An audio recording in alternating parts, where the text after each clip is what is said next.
Amen. Amen. Tendereza Yesu mwana wendiga Yesu saibu na sisi sane basa.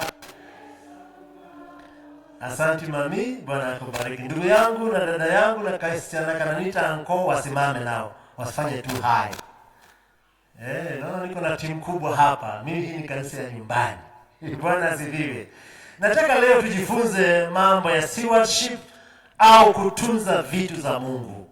Kwa sababu Bwana alituleta hapa duniani akiwa na purpose. Na alitaka tumzalie mazao. Haleluya. Sababu ya Mungu kutuleta ulimwengu huu, alituleta tumzalie mazao. Na sio bora tu mazao, ni mazao bora yalinganao na toba. Unapomzalia Bwana mazao, Biblia inasema kwamba chochote utakachohitaji utapewa. Sisi tumeletwa hapa duniani kwa muda mfupi sana. Na ni vizuri tujikumbushe kwamba kila hesabu ya jambo unalolifanya hapa utalitoa mbele za Mungu. Bwana Yesu asifiwe sana. Kwa hiyo jambo lolote unalolifanya utatoa hesabu yake mbele za Mungu. Kwa hiyo jiulize siku ya leo, nitakapotoa hesabu yangu majibu itakuwa nini? Katika matoleo ambao Mungu ametuambia tumtolee ni mengi. Katika stewardship kuna mazao kadha wa kadha. Kuanzia na first fruits ambayo tumesomewa katika Exodus, hata ukisoma katika kitabu cha Proverbs chapter 3 verse 9, utapata Bwana anasema tumheshimu kwa mali zake, maana sisi ni managers. Sema mimi ni manager. Siseme na nguvu. Ujifanye sema mimi ni manager wa kutunza mali ya Mungu. Kwa hivyo ukiwa manager, tembea kama manager. Behave kama manager. Biblia inasema kwamba tumeentrustiwa vitu vyote na Mungu. Na ndiposa Mungu akatuumba kwa sura na mfano wake mwenyewe. Na akatuambia tawaleni vitu zote. Mtawale ndege wa angani, mtawale wanyama wa mwituni, mtawale samaki wa baharini, na mtawale mimea yote. Tumekabidhiwa mikononi mwetu. Bwana Yesu asifiwe sana. Na katika hayo ni uweze kukabidhiwa management. Maana chochote kilicho na masikio, kilicho na jina, pia kina masikio. Chochote ambacho kina jina kinastahili kusikiza manager akikimanage. Lakini ole wetu kwa sababu hatutii mwenye kutuumba. Maana kama tungetii mwenye kutuumba, tungetiisha kila kitu hapa duniani. Hata ugonjwa ambao unakusumbua unastahili kuambia toka ndani yangu. Na Biblia inasema kwamba ikiwa tutazalia Bwana mazao mema, chochote tutakachoomba tutapewa. Kitu kinachotuzuia tupokee chochote tunachokihitaji ni kwa sababu hatumzalii Bwana mazao mema. Hatumzalii Bwana amani. Hauzai furaha, hauzai utulivu, hauzai utuwema, hauzai msamaha. Kuna watu haujasamehea mpaka saa hizi, na uko katika nyumba ya Mungu na unataka Mungu akusamehe. Katika hali ya kutunza vitu za Mungu, lazima na sisi tuwe waajibikaji wa vitu ambavyo Bwana ametupa. Na kitu cha kwanza ambao tunastahili kutoa ni malimbuko ya kazi zetu zote tunazozifanya, ili Bwana aingilie kati. Na hiyo ndio msingi wa matoleo yote. Na utakapotoa first fruit, utapata breakthrough ya kutoa mpaka tithe. Wengi tumejaribu kutoa tithe tumeshindwa. Tumejaribu kutoa Thanksgiving, tumeshindwa kutoa quality Thanksgiving. Tumejaribu kutoa matoleo aina mbalimbali, unatoa muda kidogo kisha unashindwa. Ni kwa sababu haujaanza foundation ya giving. Msingi wa giving ni first fruit. The Bible says, katika neno ambayo tumesomewa, ya kwanza ya malimbuko ya nchi mtayaleta na kuyatia katika nyumba ya Bwana Mungu wenu. Hapo ndipo tumekosea. Na mtakapotoa first fruit, Biblia imetupatia promises ambazo zimejaa hapo chini. Tumeambiwa kitu moja, usimchokoze mwanambuzi katika maziwa ya mama yake. Hiyo ni kusema ya kwamba unapotaka kutoa kondoo ambaye ni wa kwanza kuzaliwa au ng'ombe, usimnyang'anye maziwa ya mama yake kabla hajamaliza kunyonya. Unajua unaweza sema ya kwamba kwa sababu nimeambiwa ni ya Mungu niitoe siku ya pili itakufa. Kwa hivyo Bwana akasema wacha inyonye maziwa yote ipate afya, alafu uitoe ikiwa best. Maana inaitwa the best. Ya kwa the best fruit, first fruit ni the best. Inachaguliwa the best. Kama ni mahindi the best. Kama ni maharagwe the best. Kama ni yote ya kwanza ambayo umechagua iliyo bora sana, ambayo imenona, kwa sababu Mungu wetu ni mfalme na anaona. Chochote unachotoa katika nyumba ya Mungu, Bwana anakiona. Na atakutunza kwa ajili ya chenye umetoa. Na atakutrust kwa sababu ya matoleo yako. Kwa hivyo ya kwanza, hapo ndipo shida ilivyo. Na ndipo unakuta tunalia kila siku. Tunateseka kila siku. Tunaumia kila siku kwa sababu tumekataa kutii mapenzi ya Baba. Ukijiuliza, kazi ambayo ulianza, uliitolea first fruit, na kama haukuitolea haitadumu, haitaendelea, itakufa.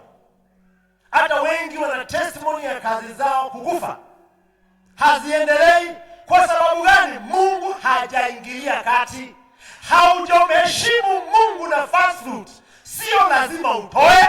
Biblia inasema kwamba ni heshima, na heshima ni two way traffic. Mheshimu Mungu naye akuheshimu. Usipomheshimu Mungu naye hata kuheshimu na hata ingilia hiyo biashara yako. Utafanya biashara peke yako. Na ukifanya peke yako utaumia sana, utahaso sana, utateseka sana. Biblia inasema kwamba ukisha toa ya kwanza au mshahara wa kwanza mahali uliajiriwa, hapo ndipo unaonekana kuheshimu Mungu. Na hapo ndipo umesema sio mimi ninajipatia hii kazi, bali aliyenipa nampatia first fruit. Hapo ndipo unamaanisha ya kwamba biashara unayoifanya sio wewe umejipatia, bali ni kibali cha Mungu. Na hiyo biashara itapata misisi iliyo bora. Na ndiposa biashara tunafunga. Tunafungua, tunaichunguza, hata unafanya saa hizi unaichunguza. Ukisema hii biashara haileti. Nakumbuka mimi siku moja nilianza biashara ambaye nilisahau na nikashindwa na kufundishwa kutoa malimbuko yake. Biashara hiyo nilianza zamani nikiwa kijana. Ilikuwa kazi ya decoration na maua ambao saa hizi bado tunaendelea nayo. Kwa sababu niliwekea misisi au foundation. Nakumbuka nilikuwa nikifanya kazi inaendelea, alafu inaanza kuzimia, inazimia, inafufuka tena, inaendelea, alafu inaanza kuzimia hadi wakati Bwana alinipatia ufunuo baada ya kwenda mlimani. Na Bwana akaniuliza swali. Maana hiyo biashara nilikuwa nimefanya sarakasi nyingi sana. Hadi nakumbuka kuna siku tulizunguka hiyo biashara na iko kwa corridor. Nikaambiwa tuzunguke mara 7. Tukasunguka mara 7. Tukisema ya kwamba kama vile kuta za Jericho walipozizunguka, kuta za Jericho zilianguka. Nikaambiwa na mtumishi mmoja, tukizunguka hiyo biashara mara 7, baadhi ya zote zitaanguka. Lakini tulipomaliza kuzunguka, maana ilikuwa usiku, kuta hazikuanguka, shida iliendelea na ikaendelea na ikaendelea. Tukafanya hivyo pia, tukapaka damu ya Yesu. Nikaambiwa ninunue anointing oil, tukanunua anointing oil. Nikafanya sarakasi zote ambazo umefanya katika biashara yako. Nikajaribu zote nikafanya. Nikaambiwa niende mlimani na nilikuwa nimekonda sana. Niende 21 days. Hapo ndipo Bwana alinijibu. Na ndiposa nimekuletea ujumbe huu, maana nimeujaribu unafanya. Maana nilipoenda mlimani, Bwana akaniambia shida yako ni nini? Nikamwambia biashara yangu imeangamia. Nikaulizwa ya kwanza ulipeleka wapi? Nikasema tulikula na tukakunywa. Nikaambiwa hapo ndipo shida ilitokea. Bwana akaniambia sasa enenda ukafanye vile nimekuambia. Utoe ya kwanza ya malimbuko ya nchi yako. Bwana Yesu asifiwe. Bwana asifiwe. Mimi nakumbuka vizuri sana wakati niliporudi nikaambia Mungu, hata kama nitapata 10,000, hiyo niambia Mungu, nitaitoa iwe first fruit. Naye Bwana akasikiza. Mimi nikakuja. Nashukuru Mungu sababu aliyeniletea biashara ya kwanza ako kwa hii kanisa. Engineer Mushiri, mimi nilifanya decoration ya harusi yako. Unakumbuka? Nilifanya decoration ya harusi yako. Unakumbuka ilikuwa mwaka gani? Hata ukumbuki. Wapi mama? Niradi kana wale mwaka uliko. Na ni wada ile besha we. Isho besha shia de venilio la tarewana. Na kwambia wakati zilikuja mfuko yangu, Bwana akanikumbusha. Kumbuka ni ya nini? Na share deposit ya agri komi 000 ya Equity Bank. Equity Bank. Imagine 10,000. Na sasa umekumbushwa hiyo ni ya wapi? Na kuambia nilikaa kitako kwa kasakafu. Dikara vikiwa gai. Kwanza nilisema shindwe, nikafikiri shetani ameniambia nitoe. Na kuambia nikaona giza mchana. Gehana kebu kiheto baki. Nikawa mweusi kabisa. Titi ya matotoro. Na kuambia nikakosa amani. Nikakosa amani kabisa. Naona kama ninauawa. Giri komi mumano na shio. Na saa hizo hata kiatu sina. Mashida imejaa. Lakini Bwana akaniambia nikupenda kwako. Ukitaka nikubariki, toa na uone shida zikiachana na wewe. Ama uendelee na mashida. Mama ni mangapi? Mukinitii mtakula nini? Na mukiniasi mutaangamizwa kwa upanga. Nilipotoa hizo pesa na kuambia Mungu alifungua njia. Nilikuwa nikipitia route 11, lakini tangu siku hiyo mpaka leo hiyo biashara bado ni strong katika jina la Yesu. Kwa hiyo nakwambia kitu ambacho nimejaribu na kinafanya kazi.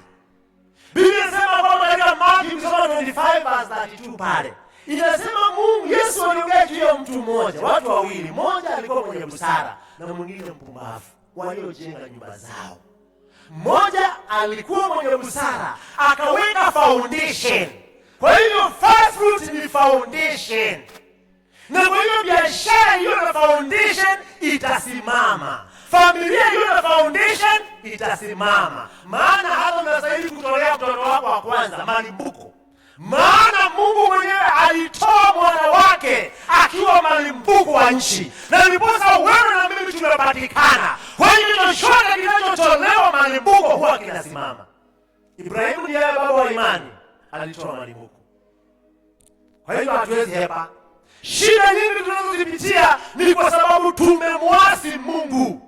Hapo verse 20 inasema kwamba 20 katika Exodus verse 20 inasema nami nitaleta malaika akuongoze, akupeleke katika nchi ambayo nimekutengenezea. Tazama mimi namtuma malaika aende mbele yako ili akulinde njiani na kukupeleka mpaka mahali pale nilipokuandalia. Kila mmoja ameandaliwa destiny yake, lakini huwezi fika kwenye destiny peke yako. Haleluya! Destiny ya biashara yako ni malimbuko. Ukitoa malimbuko, Mungu anaambia malaika, shuka, saidia huyu, mshike mkono, andamana pamoja na yeye, kwa sababu destiny ina giants nyingi sana. Haleluya! Destiny ina maadui wengi. Kwa hivyo hauwezi fika destiny yako ya kibiashara, ya mahali umeajiriwa, ya maisha yako, ya jamii yako, hauwezi fika kama hautamtii Mungu. Ukishamtii, anatuma malaika wake sasa akushike mkono, akuongoze, akipigana na maadui zako na watenzi wanaokutesa, akipigana nao. Haleluya! Bwana asifiwe. Lakini sasa kwa sababu tumeasi, Biblia inasema kwamba hata magonjwa hamtapata. Sasa angalia magonjwa ambayo tuko nayo. Angalia magonjwa ambayo yametukapa. Biblia inasema kwamba nitabariki maji yenu. Kwa hivyo hautazuiwa kunywa maji aina fulani.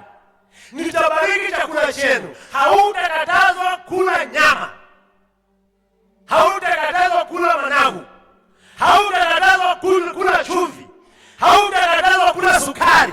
Na saa hizi kuna watu wanakatazwa hapa. Ama nyinyi mko sawa? Vizuri, tuko sawa sisi. Unakuta wengine kwa sababu ya kuasi neno la Bwana, haya madhara yamewapata, yamewaangamiza, kwa sababu Bwana ameachilia upanga wake unakatwa. Watoto wetu wametuasi kwa sababu hatukuwatolea malimbuko. Kazi ambazo tunafanya kule ni kubwa sana, kuwarudisha na kumaliza kasi ambazo familia imekuwa kasi.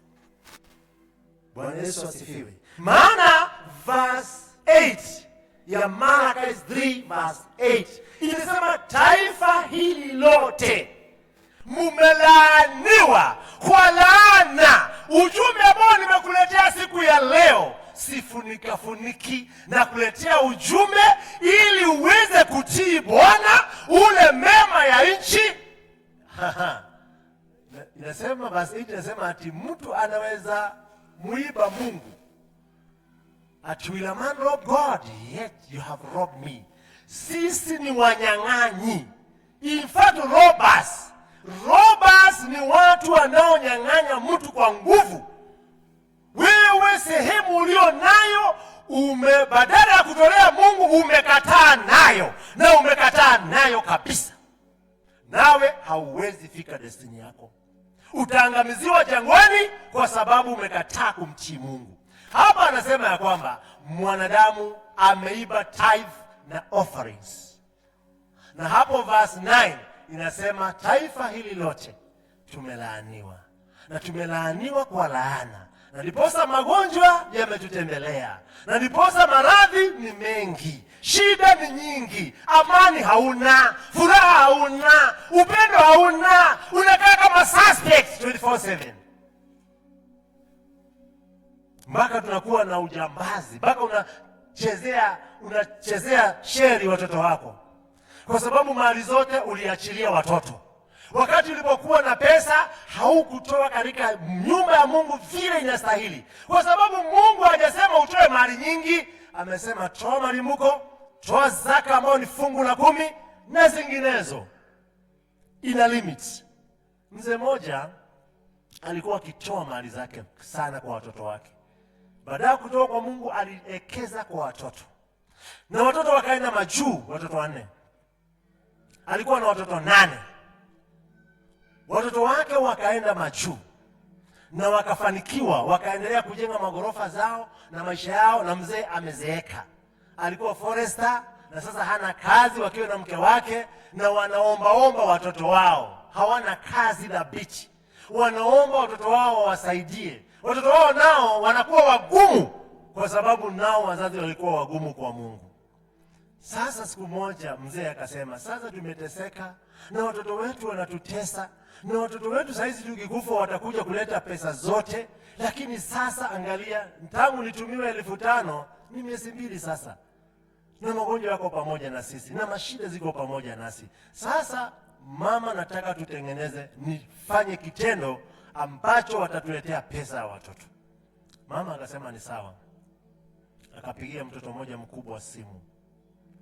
Siku hiyo kuko na masimu za rununu. Akatafuta mbinu ya kupigia mtoto wake simu. Akamwambia, Kamau, we mwega. Habari ya nyumbani? Tikwega. Baba akasema tikwe. Mnajua Kikuyu? Baba akasemaje? Mambo sio sawa. Akamuuliza kwa nini? Sababu mama yako amekufa. Kijana akastuka sana. Na akaambia baba, tafadhali msimzike, mtungojee hadi tukuje. Mama hakuwa amekufa. Jana wakaanza kupanga mikakati. Walipotuma mtu yao mmoja kuja kuangalia matanga, akaambiwa anyamaze kabisa na asiongee. Baada ya siku 3 wakatuma zingine 200,000 ya kupanga mambo ya mazishi. Na wakasema tuna process visa na vingine zote ndio tukuje.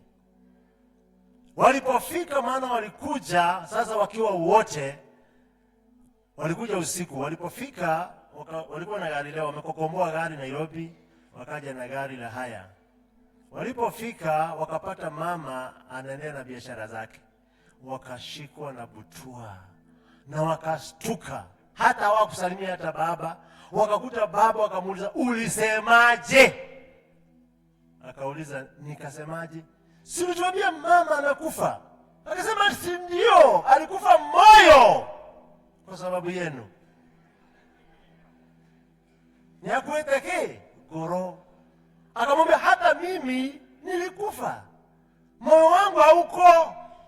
Na ikiwa tutakufa ndio mtuletee pesa, si afadhali basi tukufe? Kwa hivyo alichomoa pesa kwa ujanja na hila kwa watoto wake. Hawezi sikia flow ya kumwachilia kwa sababu alimkasia Mungu, nao wakamkasia. Wengi tumewekeza kwa watoto wetu tukifikiria kwamba watatusaidia. Biblia inasema ategemea mwanadamu amelaaniwa. Hatustahili kugonjeka ndio tukufe. Biblia inasema kwamba Mungu ataondoa magonjwa katikati yetu. Haleluya. Bwana Yesu asifiwe. Na utasa katika biashara zetu. Biashara nyingi hapa zimekuwa tasa. Biashara nyingi zetu ni tasa. Na kumiskari katika biashara na katika kazi na katika familia. Tuna mashida, tumeumia sana. Tunafikiria ni shetani anatutesa, na kumbe ni upanga unatukata. Bwana anataka kutuangamiza, maana tumekataa kumzalia mazao. Leo nakwambia, Biblia inasema kwamba ikiwa mtakubali na kutii, hapo mtaqualify kula mema ya nchi. Lakini mkiendelea kuasi, tutaangamizwa kwa upanga, na ni kinywa cha Bwana kimesema. Wengi wetu tumeangamizwa kwa upanga. Tumeangamizwa kwa upanga kupitia watoto. Tumeangamizwa kwa upanga kupitia biashara. Tumeangamizwa kwa upanga kupitia wake zetu na waume zetu. Kila wakati unaumia, umeumia sana na utaendelea kuumia. Na kwa hivyo kitu ambacho kitaondoa upanga ndani yako ni wewe. Useme, sasa nimekubali kumfuata Yesu. Sasa nimekubali, maana hata hizo mali unakataza, utaacha ama utaacha? Hizo mali ambazo unakazia Mungu, hivi karibuni unaziacha na hautazikuwa nazo.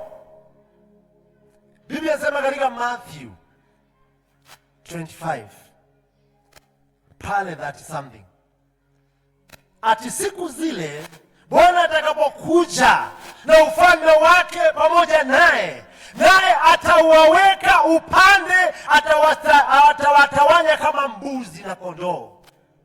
Mbuzi ziwekwe left, kondoo ziwekwe right. Na wale walio upande wa left wataambiwa, ondokeni kwangu, maana mimi sikuwajua. Nilikuja kwenu nikiwa na njaa, hamkunipatia chakula. Nilikuja kwenu nikiwa na kiu, hamkunipatia maji. Nilikuja kwenu nikiwa mgonjwa, hamukuja kunitazama. Nilikuwa uchi na hamukunivika mavazi. Nao watauliza Mungu, ni siku gani ulikuja kwetu ukiwa na njaa? Hatukukuona. Ni wakati gani ulikuja kwetu ukiwa uchi? Hatukukuona. Atawaambia, wale mliokuwa nao kule duniani, hao wadogo mlio nao, nilikuwa ndani ya hao watu. Tafadhali kuanzia leo, mali ulizo nazo, anza kushare. Anza kushare. Wewe ulio na manguo umejaza kabati. Unajua kuna watu lenga hawana mavazi. Unajua kuna watu hawana chakula, na wewe unakula na kutupia umbwa. Si uanze kutembea, at least utafute Mungu. Maana Mungu hata kuja akiwa Mungu. Mungu anakuja na ishara ya hawa wadogo ambao tuko nao hapa. Kazi ambayo nimejionea tangu nilipoanza kutii Mungu, mimi nimeshangaa. Nimeshangaa kwa sababu amani niliyopata tangu nilipoanza rehabilitation ni amani ya Yesu mwenyewe. Amekuwa akinitembelea kila wakati, akinipa jawabu na mambo mengi sana. Amekuwa akinisaidia. Kwa sababu gani? Nilipoanza kutii neno hili la Bwana. Nakumbuka siku ya kwanza, wakati nilipata gari langu la kwanza, niliitoa kama fast food. Nilitoa hili kanisa liko hapa, linaitwa St. Andrews. Maana mimi nimekuwa mshirika wa ICK. Bwana akaniambia, hii gari langu la kwanza nitoe kama malimbuko na nitakuachilia gari zingine nyingi. Haleluya. Hata mwesema amen. Maana ni yagosho. Nilitoa hata si kilomita 2 kutoka hapa, watu wakalia wote kanisa nzima. Hata watoto wangu na mke wangu wote wakaanza kulia.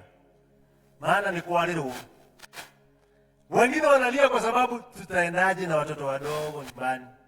Wengine wanalia kwa sababu nimekuwa na magari 3, magari 4 na sijatoa hata moja. Mimi nakwambia, ukitaka kujua siri za Mungu, ukitaka kumuuza Mungu na mikono, ukitaka kumuona Mungu na macho, usimkataze mali ambayo amekupa. Ukitaka Mungu akutrustie mali zote, atakutrustia. Haleluya. Ikiwa naweza lisha watu zaidi ya 30 na wanakula vizuri, wanaishi vizuri, na shughulikia maslahi yao, ni Mungu. Kwa sababu nilimtii, naye hawezi niachilia. Bwana asifiwe. Kwa hivyo nimeleta habari kwenu, ili wewe ambao umekasia mali yako huwezi leta katika nyumba ya Mungu. Hauwezi leta hata ya kwanza ya biashara ulioanza. Unamenyana na kumenyana, una sweat sana. Bwana Yesu asifiwe. Na kwa sababu ya kutii Mungu, amenibariki kwa baraka zake. Nataka tuambie kwamba baraka si pesa. Baraka sio pesa. Wengine wafikiringi eti baraka ni pesa. Baraka si pesa. Ni wingi wa amani, wingi wa furaha, wingi wa Mungu kuwa pamoja na wewe, na mahitaji yako yote anayashughulikia. Bwana Yesu asifiwe sana. Kwa hivyo siku ya leo, nataka usiwe kama kuku. Kuku huwa inaangalia chini 24/7. Na ni ndege, na iwezi ikaruka kama kilomita 1, hata iwezi na mita 5. Na ni ndege kama zingine, kwa sababu ya uzito wa kuangalia chini. Wakristo wengine tunaangalia chini 24/7. Hawezi angalia juu. Juu unaangalia wakati kuna mwewe, wakati kuna maadui, wakati unataka chakula. Maana kuku inaangalianga juu mara ngapi? Wakati kuna mwewe na wakati inakunywa maji. Na kuna ndege ambayo anapenda sana, inaitwa eagle. Eagle inakaanga juu 24/7. Inaangalianga juu 24/7. Ukisoma kitabu cha Colossians chapter 3 verse 1, inasema kwamba kama mmekufa pamoja na Kristo, mmefufuka pamoja na, yaangalieni yale juu mahali Kristo aliko. Akikwambia toa hii, toa hii. Akikwambia fanya hivi, fanya hivi. Ikiwa tumefufuka pamoja na Kristo, tuangalieni juu mahali Kristo aliko. Tutafute yaliyo juu. Tufikirie yaliyo juu, sio yaliyo hapa chini. Kwa sababu ya madhara ya kuangalia chini, kuku haikai miaka mingi. Kuku haishi miaka mingi. Uzito huo wa kuangalia chini ni mwingi. Unakukosesha amani. Kuku hata ikikupatia yai moja, inaambia watu wote wakuje wajionee vile imekuwa mkarimu mpaka imekupatia mayai. Inasema kujeni mjionee mimi ni mkarimu kuliko wengine wote. Mpaka wanakuja kutembea kusema si kuna mayai. Watu ambao wana roho kama kuku, ambao hawatoi. Akitoa 1,000 watu wote watajua hiyo gari ya pasta ni sisi tulinunua. Na alitoa 200. Wale ambao wanatoa 1,100 hawaongei. Ego ikitaka kula liver ya sungura, inashika, inachinja, inaachilia bodi yote fisi, na haiongei. Inakaanga peke yake ikiwa na mke wake. Ego inaonanga 3,000 meters na inakuanga focused. Inalenga. Ikisema nitakula white meat na samaki ambayo nitakula ni ile, inakimbia, inaishika, inakula. Inakula chenye inataka.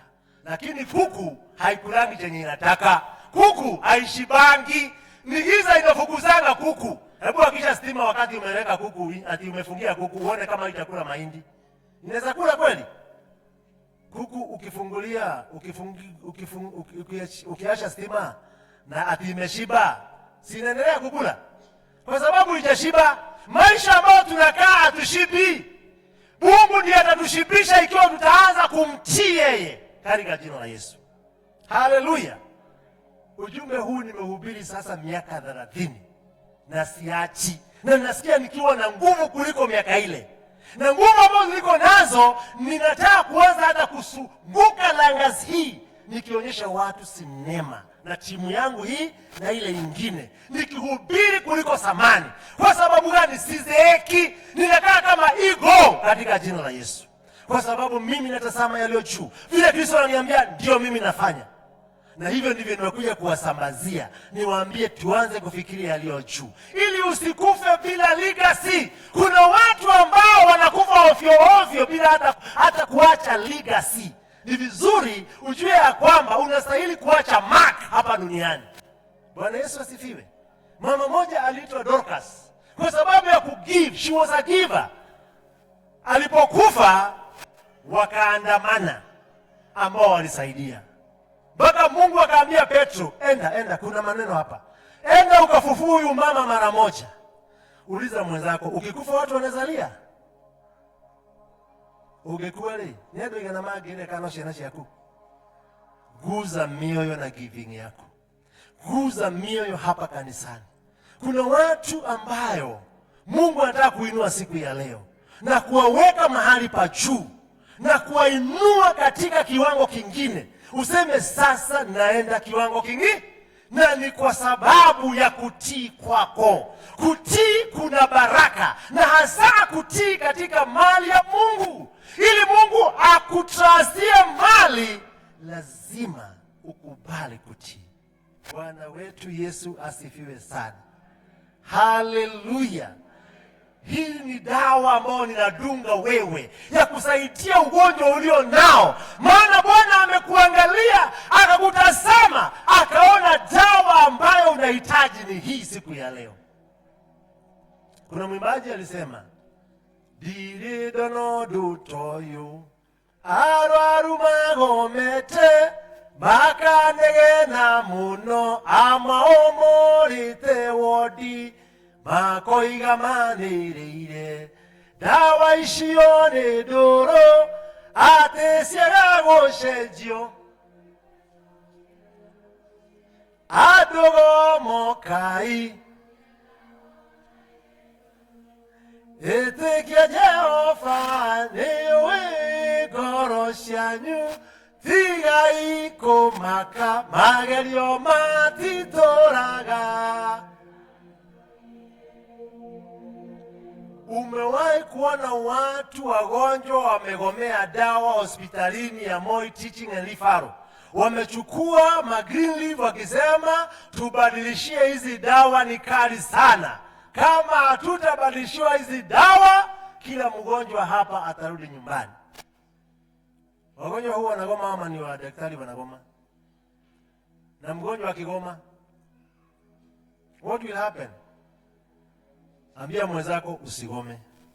Usigome hiyo dawa ambayo umepatiwa. Uikunywe. Unywe hiyo dawa hata kama ni kali, maana ina baraka zako.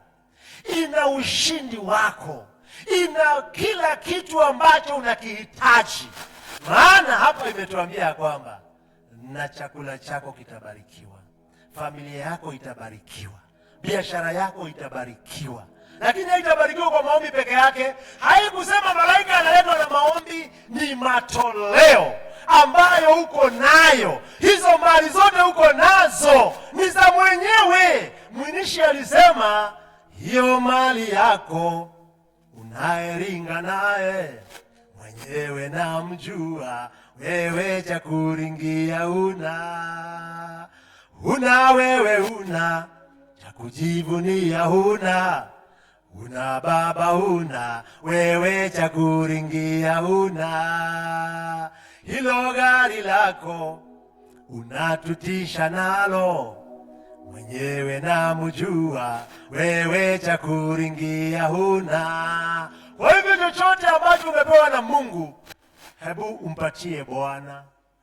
Uone akimaliza shida ambazo umezipitia kwa muda mrefu, akikupatia amani ipitayo akili za wanadamu, akikuongoza, akikuelekeza destiny yako, ufikie mahali Bwana anataka ufike, na utaacha legacy, na kweli utalala ukiwa na umri ambao umetimiza. Maana kama unazalia Bwana mazao, mti ulio na mazao haukatangwi. Kuna mama moja niliona, sijui Murang'a ama Kiambu, alikuwa kwa Citizen. Alikuwa na maovakado 2 tu. Watu walikuwa wanaipangia laini, ati ina mafuta yale mazuri. Na alisema hiyo miti ndiyo nimempatia pesa muda wake wote. Miti 2, na anasema mwaka moja anatengenezanga over 200,000. Huo mti unaweza katwa kweli? Na ukikatwa, nani anaweza kata hiyo mti? Kwa hivyo make sure wewe kutoka kwako unafurahisha Bwana. Yaani Bwana anasema usiende haraka. Maana ikiwa utaleta vitu kwa Mungu, ulete malimbuko zako hapa, na kuambia shida zote za kanisa zimeisha. Bwana Yesu asifiwe. Mahitaji yote ya wazee hawa ambao wamepanga, mipango ambao wamepanga ya kusaidia watu, ya kusaidia watoto na mengine ambao imepangwa, itatimizwa na hiyo sadaka ulio nayo. Na kwa hivyo unapoikataza, ni wewe maisha yako unasema hauko tayari kupona. Utazidi kuteseka, maana Biblia inasema kwamba mti usio na matunda ukatwa na kutupwa motoni. Ambia Bwana asikukate. Maana sio upanga wa kawaida, ni upanga wa mashida, ni upanga wa vita nyumbani, ni upanga wa magonjwa. Unakaa kidogo unasikia ukaiua yokero wale mwehua, kwa sababu ya jambo ambalo unaweza kujinasua siku ya leo na useme nimekubali kufuata Yesu. Nataka tusimame mbele za Bwana. Tuimbe wimbo nimekubali kumfuata Yesu, nimekubali kumfuata Yesu.